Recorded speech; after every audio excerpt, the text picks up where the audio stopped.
We're live. We are live. Yay. Well, first and foremost, I want to say welcome.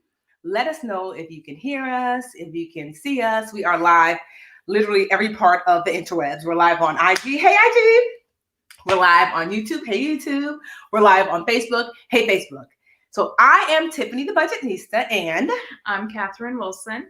I am the CEO of United Way. I always forget that part. How can you forget that part? Well, first caveat, Catherine and I get tested for multiple reasons for COVID weekly. And so we just actually got a test today, that's negative. Right. Just so negative. That's why you see us together, So otherwise we would be 6 feet apart wearing a mask. I just want to, I know there are people who are like, where's your mask? This is why. So we are here today because this is the United Way, and especially Catherine in particular. I started my financial education journey with the help of Catherine and the United Way. I started teaching free financial education classes here in Newark, where I live, and Catherine lives, and we both work. And we're talking about we should partner up again to start to teach financial education again. But we want to do something special. We wanted to do something for your kids. So we said, why don't we teach financial education class for you to learn how to integrate financial education and money lessons at home? And so that's what we're doing today. Yay! So I just want to give you a little bit of an intro in that I actually used to be a preschool teacher for over 10 years. And Catherine, before you were CEO? Before I was a CEO, I actually came to United Way as a data analyst. Mm-hmm. And then I was promoted to become a director. And the very first week I was the director is when you emailed me and said, hey, are you looking for anyone to teach financial literacy? And I said, well, as a matter of fact, we are, because I don't want to teach it anymore. And that's how the magic happened. Mm-hmm. So today, if you didn't know, I actually helped to write a financial literacy law in the state of New Jersey, making financial education mandatory for middle school students statewide. New Jersey is, New Jersey is foremost. They are on the forefront of financial education. We already had a law in place for high school, and I'm actually in talks to figure out what can we do to bring financial education into the elementary school realm. But if you don't have that in your school system, and even if you do, it's important to learn how do you teach age appropriate financial education, whether your kid is 2 or 18 or 22. And so that's what we're going to talk about today. But I'm actually going to open with something special. If you didn't know, I wrote a financial literacy book for kids. I'm going to show IG first, okay? YouTube. And so here you go, IG.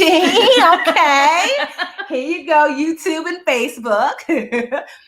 So I wrote a financial literacy book for kids called Happy Birthday, Molly Moore. Yeah, this is Molly Moore. I asked this very talented crochet artist to crochet Molly Moore for me, and she did.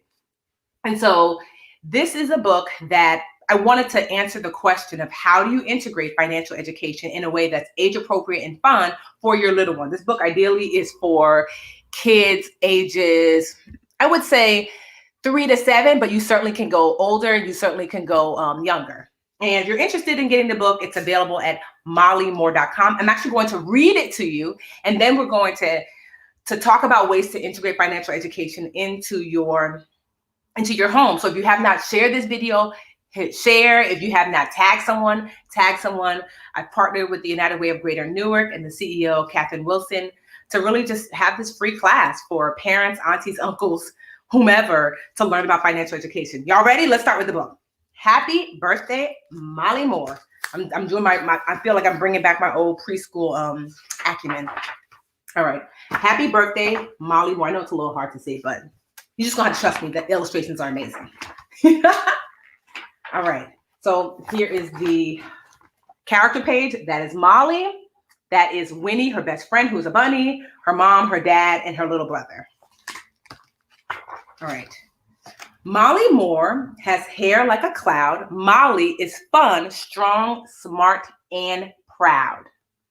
Okay, you see she's getting her hair done like so many of us did growing up as kids.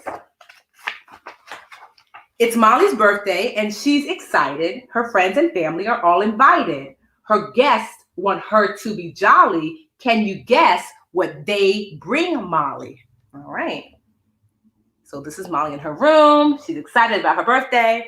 Can you guess what they're going to bring her? Gifts. Who remembers getting birthday gifts when they were a kid and how exciting it was to get gifts? Like I said, if you have not shared, tag your friend. She's going to want to know. 1 bike, 2 bows, 3 books, and 4 cats. 2 cars, 4 phones, 6 socks, and 8 hats. So this is a great counting opportunity because I have pictures of all of the things that I listed that Molly Moore received, and your child can count them. Each time a new guest comes to the door, more, says Molly, more, more, more. So you see Molly, this is like her uncle at the door. She's excited, but getting a little too excited about the gifts. Gifts keep coming like 1 drum and 2 dolls, 3 shirts, 4 pants, 5 bats, and 6 balls. Again, another counting opportunity for your child because you see all of the presents are listed here. And if you see, it's 1, 2, 3, 4, 5, 6.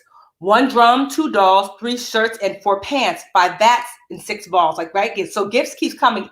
Gifts keep coming like 1 drum and 2 dolls, 3 shirts, 4 pants, 5 bats, and 6 balls.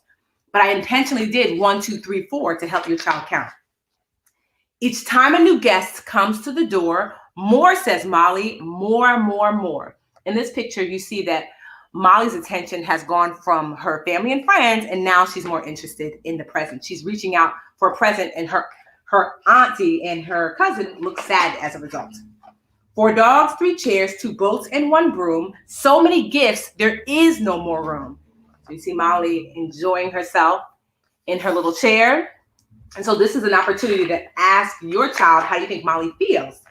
But each time a new guest comes to the door, more, says Molly, more, more, more. You see her jumping and leaping for joy over stuff. Is that really a good idea? That's a question to ask. The more she takes, the less family can fit. Each gift leaves no space for a friend to sit. So if you see here, Molly's back is to her family and friends, and they're all frustrated in the background. And so now your child gets to see the consequences of deciding what's more important, stuff or presents. Molly has gifts more than she can handle. This is like my favorite picture in the book. Her face is like super sad here. I don't know if you could see, but she's got her hands on her chin and there's no one there. She's got gifts more than she can handle, but no one to help blow out her candle.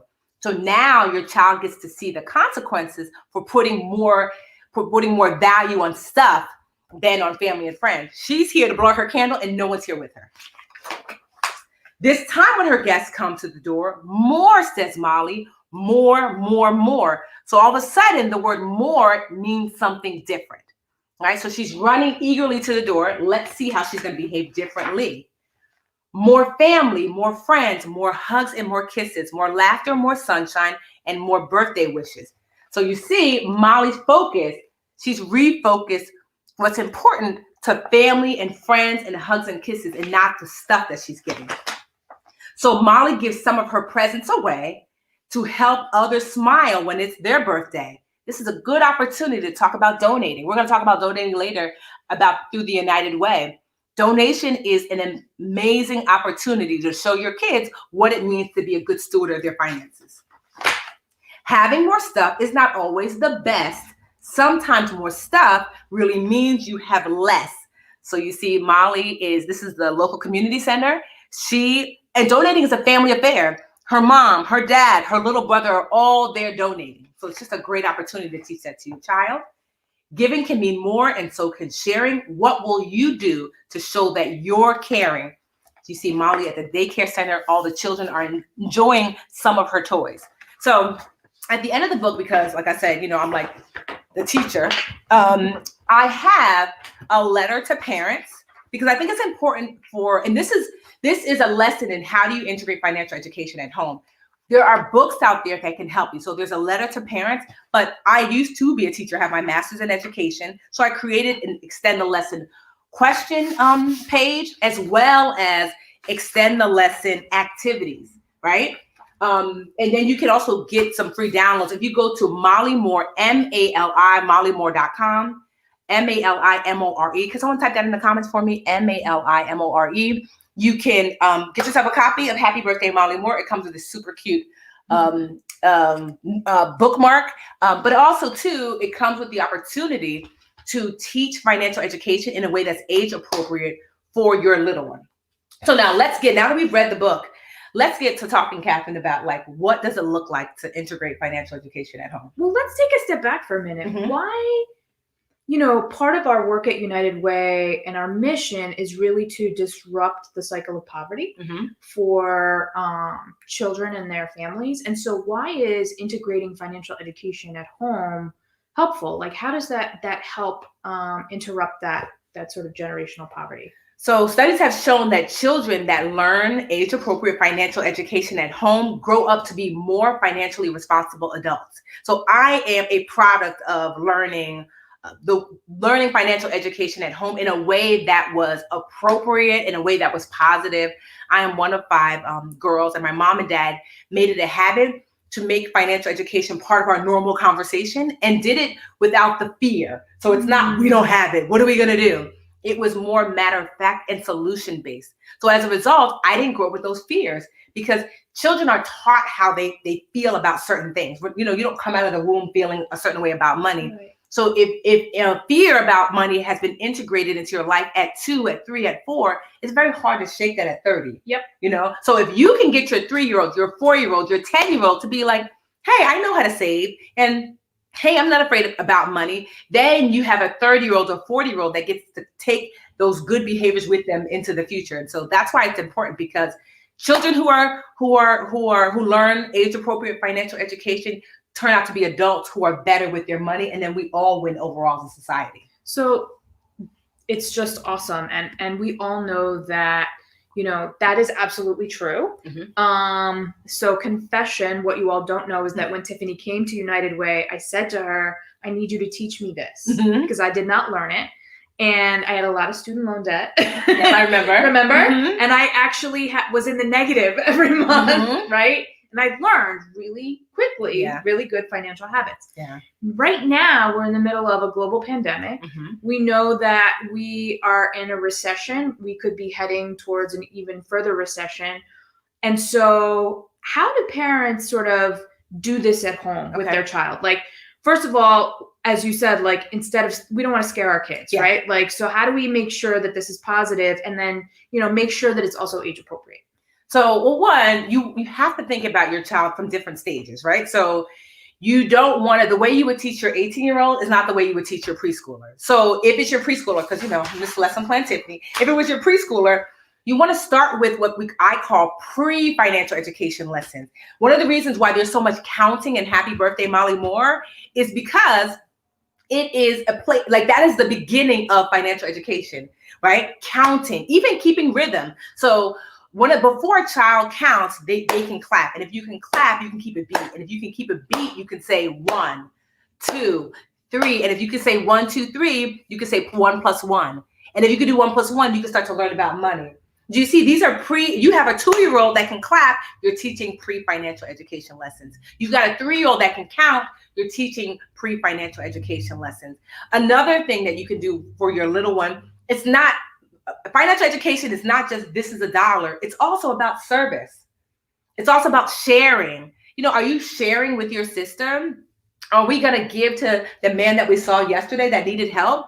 So when you have really little ones, those foundational lessons is where you start. If you've got kids, so that's ages 2 to 4. If you've got kids ages 5 to 8, this is elementary school, books. First of all, you and I both know you cannot overstate the importance of having books at home, and just how important books are, right? Because you guys have Celebrity Read. We have Celebrity Read. We have My Very Own Library. So we give all Newark public school students 10 free books every year. That's amazing. That they get to choose, so that they can build their own home libraries. That's amazing. And why is reading so important? Well, we know reading is so important because, number one, your child has to read on grade level by 3rd grade, right? They have to go from learning how to read to reading to learn, right? And that's super important. But it's also super important because we want to set them up for success, right? Yes. We want them to be able to choose what they can do in life, right? So they've got to be able to graduate from high school, and then from there they can pivot. Some are going to go to college, some are going to go to a trade school, some are going to go to computer school. Whatever that looks like, we want to make sure that our kids have options. And so reading is the foundation of that, but so is financial education. And through reading and having age-appropriate books, you can start to teach financial education, especially to your elementary school student, right? And not only just that, but when you get kids who are in elementary school, kinesthetic learning, that's learning with your hands. So there is, some people are auditory learners, some people are visual learners, but many children are kinesthetic learners, meaning that that's why they need to trace and draw and feel. So something you can do with a child that young is a savings box. Literally, it's just a shoe box or like a cereal box, and you get them with your safety scissors to cut up pictures of things that they want, and you know, little that safety like Elmer's glue that we saw like a peel. Take, stick those things on the box, and then when they get money from grandma, uncle, auntie, whoever, they can put their money in their savings box, because you're teaching. That's that kinesthetic learning. You're teaching, like, when I receive money, it's not automatically spent. I'm putting it aside. But what I love is you're not just teaching like the physical action of putting it aside. They made that savings box. They're like, I'm saving for this bike that I stuck on the outside of the cereal box. I'm saving for, these shoes that I really, really wanted. When they're that little, it really helps. So super, super little, learning to share and count. When you get a little bit older, elementary school, learning to save for yourself, because kids are honestly really self-centered. So are many adults. So Tiffany, wait, let me ask you a question. At what age do you think it's okay to start giving your child an allowance? If you're lucky enough to have that kind of income, is it a good idea? And at what age should you do that? So to me, there's no right or wrong when it comes to allowance. You can give your child a faux allowance as young as 3. And how I know is, this is when I taught preschool, I used to give the kids faux money. So I literally got, at first it used to be Monopoly money, but I ran out. So I just made dollars on a piece of paper and cut them out. And so this is because one of the kids used to always ask me if I could buy them something. Miss Tiffany, can you buy me this? Miss Tiffany, can I have this? And I'd be like, well, I don't have any money. And they would tell me, well, go in your purse. Right? Because they thought my purse generated money. Like some of your grown kids think your purse generates money. Right? There's a funny story. Sometimes I think my own purse generates money, and I go in there looking for money. Right? They're like, there's nothing there. Right. I remember one time this little boy, he kept telling me that I should go to the wall. And I was like, what is Jackie talking about? One day we went for a walk. And we passed by a bank and we passed by an ATM. He said, finally, a wall. Miss Tiffany, get some money so you can buy you some toys. So if you don't make it appropriate, so what I did with kids as young as 3 is that I said every preschool classroom has jobs, and you can give your child like chores at home. And to me, basic chores should not be paid for, right? So meaning like you have to keep your room clean. You have to help out. But if there's like above and beyond chores, so above and beyond chores might be, it's not your time. It's not your turn to take out the garbage, but you do. Or you help your sister and brother clean their room and it's not your mess. So what I did with my preschoolers is that when they did their job, they set the table, they cleaned up, or whatever it is that was on the job chart. Instead of just giving them a gold star, which is what I used to do, I gave them $1 if they did an okay job, $2 if they did a great job, $0 if you decided not to participate. Because some kids just don't feel like it, right? And so they would take their money, and they had savings boxes. They would put it into their savings box, right? And so we started to call them, you want to give kids language too. This is your bank account, right? And then every 2 weeks, we could go shopping at the school store, which was just a dollar store that I set up. And I would have the prices and the dollar amount visually. So if it was $2, it was a picture of $2 bills. So the kids can match, because matching is also a financial literacy skill set. So they would match each bill and say, I don't have enough, or I do have enough.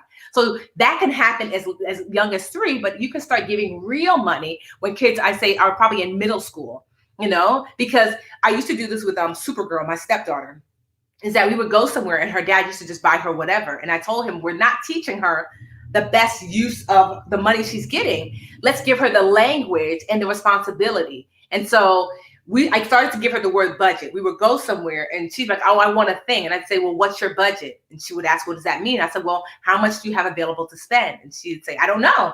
I don't have any money. Let me ask my dad. So in the beginning, her budget was whatever her father would allot. And then after a while, when she got to be like 10 or 11, 12, she would get money from grandma and grandpa birthday, and her budget was what's in your piggy bank. She loves, Supergirl loves Staples because she's really crafty. And so I would go to Staples. She said, can I come with you? And I say, sure. I'm like, I'm not buying you anything. Do you have a budget? That meant that she had to go to her piggy bank and look. And she's like, there's 50 cents in there. I'm like, is that a budget enough? And she's like, no. I'm like, you can still go to Staples and I hustle and just be looking at stuff. And she's like, I'll stay home. I like that. Right? I hustle. Mm-hmm. Yeah. But do you see like how those are the kind of conversations that are age appropriate, that are not negative? It's empowering, because let me tell you something. When you just get a kid something like, oh, here you go, the toy for you, right? That's not as empowering. You'd be surprised. A child, rather you give them $2 and they have to navigate what they can do with that $2 than for you to get them a $20 gift. They love the sense of I'm in charge. I can choose. So when Supergirl got old enough, she knew like this is the island Staples that you could choose from. All this is kid stuff here. You have $5 with you, and to watch her add things up herself. Okay, so this is $2, but this is $2.50. But you told me there's something called tax, right? I was like, yes. Okay, so this is $5, but then I can only get this. So to see her go back and forth, she enjoyed that exchange because it gave her a sense of empowerment. And so that's one of the ways that you can start to integrate how chores and allowance look like in your home. And I say like as young as 3 for faux allowance with fake money, and then starting middle school, like real allowance if you have the funds to do so. And let's just say you don't have a fund for allowance, like in the traditional sense, you can still do allowance with faux money, and that can be traded in for things in your house. So maybe it could be, 15 more minutes of screen time with your faux money, because you're like, oh, because I never got allowance because guess what? We didn't have money, but you could imagine if my parents did that, that would be really empowering. Like, okay, I've got $10 worth of fake money, but I know that I can buy more screen time, or I can buy, this Friday is supposed to be my sister's turn to choose what we're going to watch, but I can ask her, I'll give you $10 of my phone money so I can decide what we're going to watch on Friday night television. Do you see? I love that. You know what I mean? So I love that. Don't let not having actual money get in the way of you being empowered at home with your children. That is not, that's not, I don't want to say that's not an excuse, but that's not something that could be a hindrance to you. That should be. These are some great ideas that you guys can integrate. I love that. Thank you. So tell us about, we talked a little bit about allowance in middle school. Mm-hmm. Talk to us about high school and the teenage years. Yeah, and then what happens when we're 22? Yeah. So here's the thing. You really want to, when your child gets to be, I would say, 9 to 12, like that middle school, high school. So, but especially middle school, let's start there. You want to really have your child to start thinking about money in buckets. And now let's see, some of y'all need these muddy buckets yourself, right?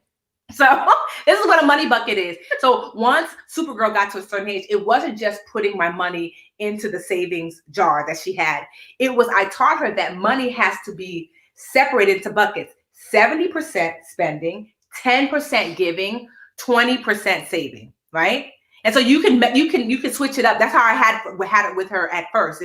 And now we've changed it. It's more 60% she can spend, 10% she can give, and then what does that leave left over? 30% for saving, right? Because now she's at an age now where I'm teaching her about investing. So from that 30% saving, some of that money goes to start to invest. And so 60, 10, 30. And that 30 is a mix between saving and investing. And I literally got her a piggy bank that had those compartments. It said giving. I think I found it on Amazon for like $8. It said giving, spending, saving. So every time she got money, she had to put something in every bucket. And it teaches, now we're talking about division, right? Now we're talking about next level math. And so I forced that hand. And what I told her about giving, and this is so important because the truth is, raise your hand, let me know in the comments if you've ever gotten free financial advice from me that's helped you. Let me know in the comments if you've ever gotten free financial advice. Now, the only reason why that's possible is because I was able to start with the United Way. They paid me to teach to the community, and it helped to build my business. So if people did not donate to organizations like the United Way, there would be no Budgetnista. This is why donating is so important. That giving component, it's so important because there are organizations that you are here because that organization received donations and has been able to spread the goodness right back out to you. So I want to piggyback off on that really quickly, because you talked about something about laying the foundation, right? Around compartmentalizing and laying that foundation. The single most important thing that you ever taught me, this is what really changed my financial life, was compartmentalizing my money. Yes. Money buckets. Oh, absolutely. Right. So I have my savings account, I have my bills account, and I have my spend account. And I will tell you, finally, after I was 30 years old, I figured out how not to withdraw my spend account because I separated and compartmentalized my money. Yes. But what you just described is the exact same thing at a foundational level for a kid in high school. And I'm assuming you could probably do that for a kid in middle school. Yes, absolutely. This is, and because you want to start that. The key with money is you want to start the good habits now. Because I promise you, have you ever found yourself sounding like your mom or your dad? Oh my God, girl, please. Right? And you tell yourself like, oh my God, I'm trying to get to my dad. I'll tell my stepdaughter, I'm like, Alyssa, didn't I tell you? And I'm like, oh my gosh, my tone, I sound like my daddy, right? But let me just tell you, I sound like that when I'm talking to myself. And the dog, right? Because I don't have a child. And so the self-talk, I hear I actually hear my grandmother more than anything, right? Because I was very close to her. And so I actually keep a change. My grandmother always kept a change jar. Okay. So I don't ever remember getting an allowance, but my grandmother always had a jar full of quarters and change in her bedroom. And so I would say, can I go to the ice cream man? Or I'm going to my best friend's house on my bike, and we're going to go to the food mart. So I need some change. And she would say, you can go in the change jar. I still keep a change jar. But see, that is perfect. Because I learned that from her. Exactly. And that's what's so important, is that you have to understand that what you're teaching your kid now about money is what they're going to take with them. The way you speak to yourself, the way you navigate out in the world, you inherit that from home. And so one of the best things you can do is to be mindful and positive speaking when you speak about money, even when things are hard. Like my dad would not say stuff like, we don't have it, we can't afford it. It's more so, it's not in the budget right now. Do you see how you can reframe?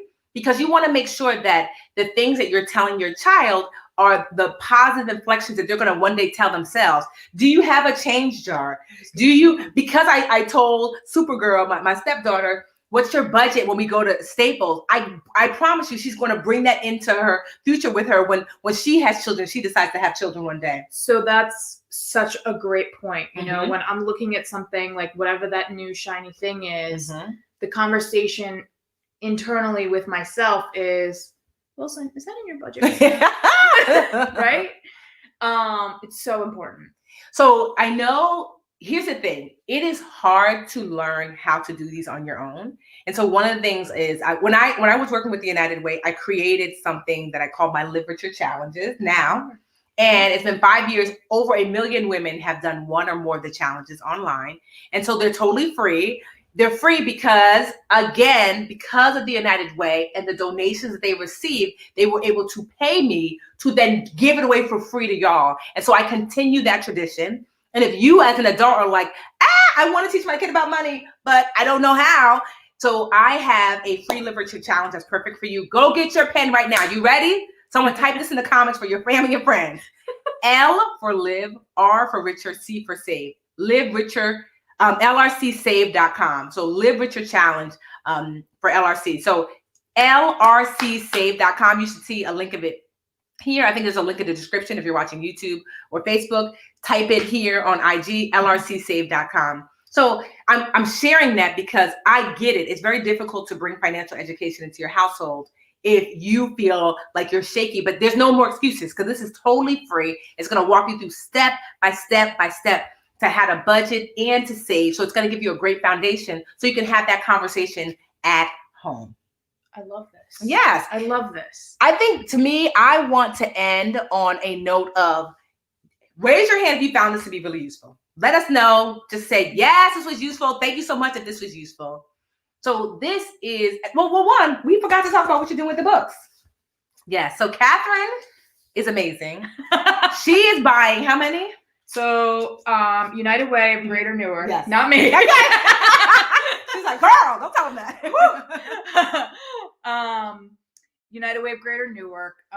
We have generously purchased 1,500 copies. 1,500 of Mally Moore for our kids in Newark. Yes. Because our kids in Newark deserve to have a copy of this. Yes. And so I believe what we're going to do is partner with Newark Public Schools and distribute 300 copies in every ward. Newark has 5 wards. Newark has 5 wards. 300 copies in each ward, because I think this is just an incredible and amazing way for folks to teach their child. And there's another thing I want to mention about this book that we talk about with all books, which is, even if you maybe reading isn't your thing, maybe you're not a great reader, maybe it's like, nah, that's great, my kid got a book.